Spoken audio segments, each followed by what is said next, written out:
আসসালামু আলাইকুম ওয়া রাহমাতুল্লাহ। আলহামদুলিল্লাহ, কোরবানি সংক্রান্ত আমাদের নিকট আরো একটি প্রশ্ন এসেছিল।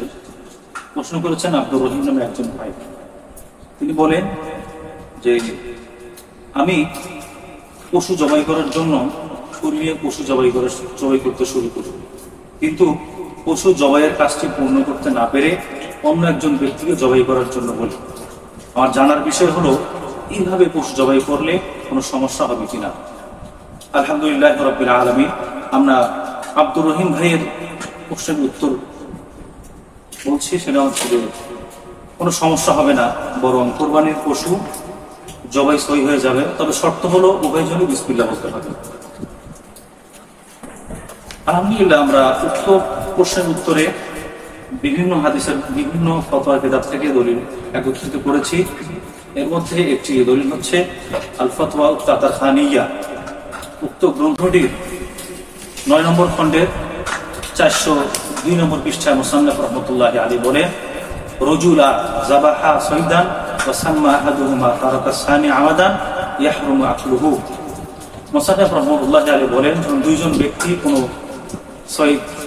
পশু শিকারী পশুকে কোরবানি করে, সাম্মা আহাদুহুমা, এবং তার মধ্যে একজন বিসমিল্লাহ বলে, তারাকা সানি আমাদান, তার মধ্যে দ্বিতীয়জন ব্যক্তি যদি বিসমিল্লাহ ছেড়ে দেয়, ইয়াহরুমু আকলুহু, তাহলে সেই পশু খাওয়া হারাম হবে।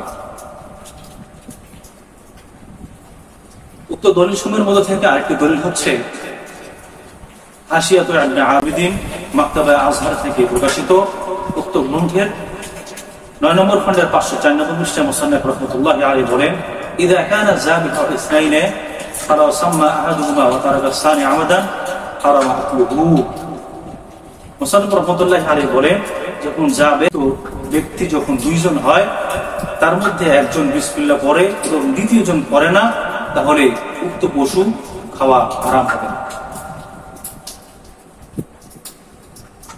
আরেকটি দলিল হচ্ছে আল বাহরুর রাইক মাকতাবা জাকারিয়া বুকি কর্তৃক প্রকাশিত উক্ত গ্রন্থের 8 নম্বর খণ্ডের 309 নম্বর পৃষ্ঠায় মুসান্নাফ রাহমাতুল্লাহি আলাইহি বলেন, রাজুলা যাবাহা সাইদান ওয়া সাম্মা আহাদুহুমা ওয়া তারাকা আল আখর আত-তাসবিয়া। উক্ত গ্রন্থটিতে একই আলোচনা করা হয়েছে। দলিল সমূহের মধ্যে থেকে আরেকটি দলিল হচ্ছে একটি প্রসিদ্ধ গ্রন্থ ফতোয়া মাহমুদিয়া। উক্ত গ্রন্থটি মাকতাবা দারুল মাআরিফ দেওবন্দ থেকে প্রকাশিত। उक्त ग्रंथ के मुसन्निफ रहमतुल्लाह अलैहि बोले, जिस जानवर को दो शख्स मिलकर ज़बाह करे या कुछ हिस्सा एक ज़बाह किया फिर बाकी हिस्सा दूसरा ने ज़बाह किया और दोनों ने बिस्मिल्लाह पढ़ी है तो ज़बाह दुरुस्त हो गया।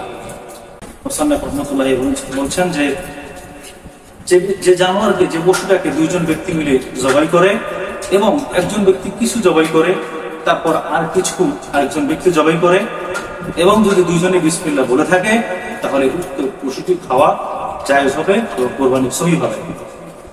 মোট কথা, আমরা আব্দুর রহিম ভাইয়ের যে প্রশ্নটি করেছেন এবং যে উত্তরটি আমরা দিয়েছি, এটির খোলাসায় কালাম হচ্ছে যে একটি পশুকে যদি দুজন জবাই করে এবং দুজনই বিসমিল্লাহ বলে, তাহলে উক্ত পশুটি কোরবানি সহিহ হবে। আল্লাহ তাআলা আমাদের সকলকে উক্ত মাসালাটি বুঝে আমল করার তৌফিক দান করুক। আসসালামু আলাইকুম ওয়া রাহমাতুল্লাহ।